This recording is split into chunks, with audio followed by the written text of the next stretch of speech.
Hi guys, welcome and welcome back to my channel. So in this video, we are going to talk about top 5 programming languages that you need to learn in 2025. So ऐसे ही हम लोग programming languages के बारे में बात करेंगे जो कि इस टाइम पे या तो ट्रेंड में हैं या जो एवरग्रीन है एंड जिनकी वजह से अपॉर्चुनिटीज कभी भी आप मिस नहीं कर सकते हो. So starting with the fifth language. So the fifth language is C++. तो C++ आपको पता ही होगा, आपने सुना भी होगा. तो C++ टफ लैंग्वेज तो है, ये एक लो लेवल प्रोग्रामिंग लैंग्वेज है. मतलब अगर आप इसको मास्टर कर सकते हो तो आप एम्बेडेड सिस्टम्स जैसे प्रोडक्ट्स जैसे कि गेम डेवलपमेंट एंड अगर मैं आपको एक रियल वर्ल्ड एग्जांपल दूं, जितनी भी आपके अडोबी, फोटोशॉप, ये सब जो डेस्कटॉप एप्लीकेशंस हैं ये सब बेस्ड ऑन C++ ही हैं. एंड जो अडोबी आपकी कंपनी है वो C++ डेवलपर्स को ही हायर करती है. तो C++ आपकी बहुत ज़्यादा इंपॉर्टेंट लैंग्वेज है. C++ डिफिकल्ट इसलिए है क्योंकि ये एक लो लेवल प्रोग्रामिंग लैंग्वेज है. हम लोग बहुत डीप में जाके खुद से मेमोरी मैनेज करते हैं, कहीं मेमोरी लीक ना हो जाए. तो C++ अगर आप मास्टर कर लेते हो तो आप जावा वगैरह भी मास्टर कर सकते हो. एंड C++ बहुत ज़्यादा फास्टेस्ट लैंग्वेज है जावा से भी, एंड इसीलिए कॉम्पिटिटिव प्रोग्रामर्स भी इसी को यूज़ करते हैं अपनी कॉम्पिटिटिव प्रोग्रामिंग को स्टार्ट करने के लिए एंड अपने कॉन्टेस्ट वगैरह देने के लिए C++, because it is just a compile language and Java आपकी कंपाइल प्लस इंटरप्रेटेड लैंग्वेज है. सो C++ से भी आप स्टार्ट कर सकते हो because this is one of the 5 programming languages. अब आपकी 4th नंबर की प्रोग्रामिंग लैंग्वेज के बारे में मुझे पता चला था जब मैंने कंपनी ज्वाइन किया था एंड मुझे ऑलमोस्ट 3 इयर्स हो गए हैं एंड अब मुझे इसकी इंपॉर्टेंस पता चल रही है. तो वो प्रोग्रामिंग लैंग्वेज है आपकी C#.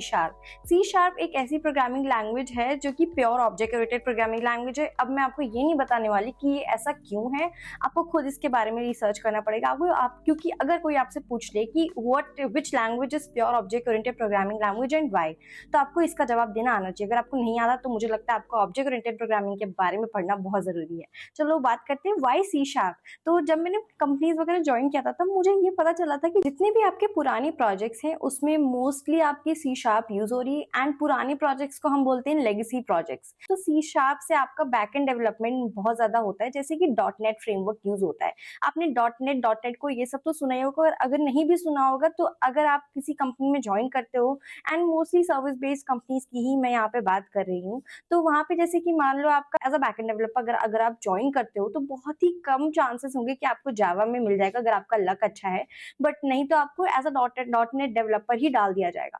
तो .NET डेवलपर होना मतलब आपको C# की लैंग्वेज होनी चाहिए. तो C# एक ऐसी लैंग्वेज है जो कि बहुत ज्यादा कॉलेजेस में इसके बारे में डिस्कस नहीं किया जाता है, बट अगर आप कंपनीज ज्वाइन करते हो तब आपको पता चलता है कि C# बहुत ज्यादा इंपॉर्टेंट प्रोग्रामिंग लैंग्वेज है. एंड मेरे मैनेजर हमेशा कहते हैं कि आप .NET करो, चाहे फ्रंट एंड करो, रिएक्ट करो, एंगुलर करो, कुछ भी करो, बट एक चीज को ऐसे पढ़ो कि आप मास्टर कर जाओ. तो अगर आप बैकएंड डेवलपर बनना चाहते हो .NET से या C# से, तो आपको .NET पूरी तरीके से अच्छे से आनी चाहिए. एंड ये फ्रेमवर्क बेस्ड है आपका C# में, तो आपको C# बहुत अच्छे से आने चाहिए. बट कितना अच्छा होता ना कि अगर हमें ये सारी चीजें कॉलेज में ही बता दी जाती ताकि हमारे पास टाइम भी होता, हम अपनी चीजों को एक्सप्लोर कर सकते थे एंड हमें ये पता भी चल जाता कि हमें किन चीजों में इंटरेस्ट है. But it's okay. In this video I am going to tell you about College Vidya. So College Vidya is going to help you in finding and choosing the right university. And आज का तो टाइम AI का है. So College Vidya is going to help you with the help of AI and AI will find the best one for you. तो आपको कुछ नहीं करना है, आपको बस अपनी कोर्स को सिलेक्ट करना है, अपनी कुछ डिटेल्स फिल करनी है and then AI will match you with the top government approved online universities. So आपको ये डाउट हो रहा होगा कि ये AI किस बेसिस पे कंपेयर करेगा. So it will compare the universities across 30 plus factors, that is fees, approval, placement, ratings and even EMI options. तो what next? इस प्लेटफॉर्म की हेल्प से आप डायरेक्टली यूनिवर्सिटी ऑफिशियल से बात कर सकते हैं. Second, you will also get free career counseling from College Vidya experts. And third, इस प्लेटफॉर्म की हेल्प से College Vidya will also connect you with alumni for real insights. But why you need to use College Vidya? First of all, it is 100% authentic. Second, ये आपको free career booster programmes भी देगा जो कि worth है 7,000 में. Third, आपको 10,000 CV subsidy भी मिलेगा एडमिशन के दौरान. एंड फोर्थ, आपको exclusive job and internship portal भी मिलेगा फ्रॉम डे 1. एंड अब तो ये जियो हॉटस्टार के ब्रांड्स ऑफ टुमारो सीजन 3 में भी ये फीचर हुए हैं. आप जाके जरूर चेकआउट करना जियो हॉटस्टार पे. एंड दिस शोज कि ये एक ट्रांसफॉर्मिंग ऑनलाइन एजुकेशन कंपटीशन बन रहा है इंडिया में. So if you are still confused about which college university to choose, College Vidya's Smart AI helps you find the best fit based on your course, budget and career goals. You also get direct access to university's expert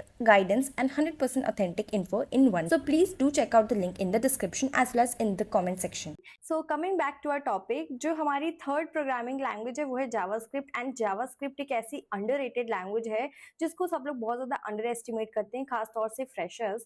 तो इसको इतना ज़्यादा हल्के में लिया जाता है कि अरे यार जावास्क्रिप्ट ही तो है, हो जाएगा, जावास्क्रिप्ट ही तो है, हो जाएगा. लेकिन जब आप किसी कंपनी को ज्वाइन करते हो एंड कोई कंपनी आपको किसी डेडिकेटेड रोल के लिए हायर कर रही है, तब वो आपसे जावास्क्रिप्ट ऐसे पूछिए कि आपको नहीं पता चलेगा कि आपने जावास्क्रिप्ट पढ़ा भी है या नहीं. आपको लगेगा कि आपने जावास्क्रिप्ट पढ़ा भी है या नहीं. तो डेडिकेटेड रोल्स वो होते हैं कि जब एक प्रॉपर प्रोजेक्ट होता है एंड किसी एक पोजीशन के लिए प्रॉपर हायरिंग हो रही होती है, तो एक डिजायर्ड स्किल्स और ये सारी चीजें देखी जाती है कि यार इस बंदे में ये चीज है या नहीं. तो जावास्क्रिप्ट के लिए अगर आप किसी फ्रंट एंड या बैक एंड डेवलपर में भी अगर आपकी हायरिंग हो रही है, जैसे कि मान लो आप रिएक्ट जेएस डेवलपर या एंगुलर डेवलपर के लिए भी अगर ज्वाइन कर रहे हो, तो जावास्क्रिप्ट आपकी ए टू जेड आपको बहुत अच्छे से आनी चाहिए, चाहे क्लोजर्स क्या हो, कुछ भी हो, सब कुछ. एंड जावास्क्रिप्ट से डिमांड भी बहुत ज्यादा है. एंड जावास्क्रिप्ट अगर आपको आती है तो आप कोई भी फ्रेमवर्क कर पाओगे. मतलब जावास्क्रिप्ट एक ऐसी प्रोग्रामिंग लैंग्वेज है ना कि अगर आपको सिर्फ जावास्क्रिप्ट आती है तो आपको एक एक चीज समझ में आ जाएगी, चाहे आपको रिएक्ट जेएस हो, एंगुलर हो एंड व्हाट नॉट. तो अगर आप जावास्क्रिप्ट को पढ़ रहे हो तो उसको ए टू जेड बहुत अच्छे से पढ़ लो. बहुत अच्छा स्कोप है, अपॉर्चुनिटीज भी बहुत ज्यादा अच्छी. एंड अगर आप जावास्क्रिप्ट आपको आती है तब तो आप समझो आप वेब डेवलपर में मास्टर हो चुके हो, मास्टर. एंड जो आपकी second most popular programming language है वो है जावा. जावा आपकी एवरग्रीन प्रोग्रामिंग लैंग्वेज है. इसकी जॉब अपॉर्चुनिटीज इतनी ज्यादा हैं जावा बैकएंड डेवलपर की. And Java is everything. Java के बारे में, जावा की जॉब अपॉर्चुनिटीज भी बहुत ज्यादा हैं. जो भी लोग स्विच कर रहे हैं वो सब या तो जावा में कर रहे हैं, या तो एक तो पहली बात तो आपका react plus Java spring boot, ये आपका बहुत अच्छा कॉम्बिनेशन है. तो अगर आप सिर्फ रिएक्ट डेवलपर की पोस्ट को ढूंढ रहे हो तो आपको वो नहीं मिलेगा. बट अगर आपका react plus Java spring boot से है तब तो आपका समझो आपका मतलब आपका रिज्यूमे में चार चांद लग गई. एंड जितने भी प्रोजेक्ट्स हैं जो भी अभी मीडियम लेवल के हैं, मतलब जो कुछ टाइम पहले 10-15 साल पहले से स्टार्ट हुए हैं, वो सब जावा बेस्ड हैं.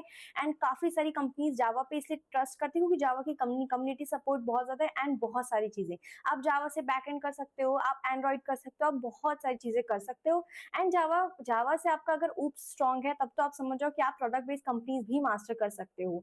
तो जावा से आपको बैकएंड लिखना आना चाहिए. जावा के बेसिक्स कवर होने चाहिए कि स्ट्रिंग बफर, स्ट्रिंग बिल्डर, ऐसी सारी चीजें, फाइनली और फाइनलाइज कीवर्ड, ये सारी चीजें मतलब ए टू जेड. मैं एक ना कुछ दिन पहले एक इंटरव्यू वीडियो देख रही थी, 6 साल के एक्सपीरियंस का था.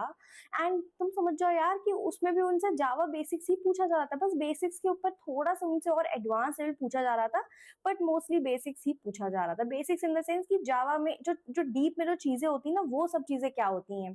तो यार Java developer, Java is everything. And अगर अभी आप लोग कंफ्यूज हो, अगर कोई भी बंदा कंफ्यूज है, अपना करियर स्टार्ट कर रहा है, तो मैं तो यही सजेस्ट करूं कि आप गो विद जावा. तो हमारी जो हीरो प्रोग्रामिंग लैंग्वेज है जो कि फर्स्ट नंबर पे आती है और इन सब के ऊपर है और जिसका स्कोप बहुत ज्यादा है, जिसका फ्यूचर स्कोप बहुत ज्यादा है और जो बहुत ज्यादा ट्रेंड में है, पॉपुलर है, वो है हमारी पाइथन. तो पाइथन अगर आप मास्टर करते हो तो आप एआई, एमएल, डेटा साइंस कुछ भी कर सकते हो. एंड आज के टाइम पे तो आपका एआई बहुत ज्यादा चल रहा है.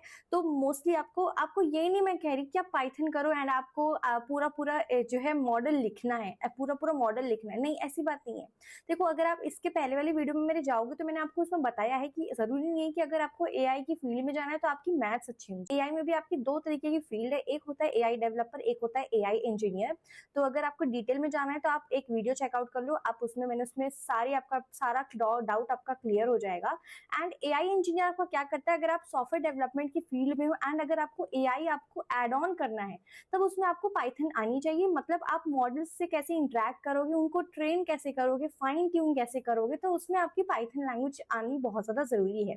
तो पाइथन बहुत ज्यादा ट्रेंडिंग लैंग्वेज है. एंड अगर आप अभी अभी अपना करियर स्टार्ट कर रहे हो या स्विच करने का सोच रहे हो, मुझे एक ऐसी फील्ड पकड़नी जो इस समय ट्रेंड में हो एंड जॉब्स भी अवेलेबल है, तो वो आप पाइथन कर सकते हो। सो अब आपको पता है कि आपको कौन सी प्रोग्रामिंग लैंग्वेज कब करनी है, बट अगर मैं आपको एक पर्सनल सजेशन दूं, एक पर्सनल नोट, आप खुद का रिसर्च कर लेना, बट मेरे अकॉर्डिंग अगर आप अपना करियर अभी स्टार्ट कर रहे हो तो आप जावा से करो, एंड अगर आपको जावा में इंटरेस्ट नहीं है, एआई साइड जाना है, तो आप पाइथन से जाओ। एंड अगर आपको वेब डेवलपमेंट में बहुत ज्यादा मास्टर करना है एंड आप स्विच करने का सोच रहे हो, तो आपको जावा स्क्रिप्ट पूरी तरीके से A to Z आनी चाहिए। So I hope this video was helpful. Please drop your questions in the comment section. I will try to solve as many as I can. So that's all. Thank you for watching and I'll see you in the next video. Bye bye.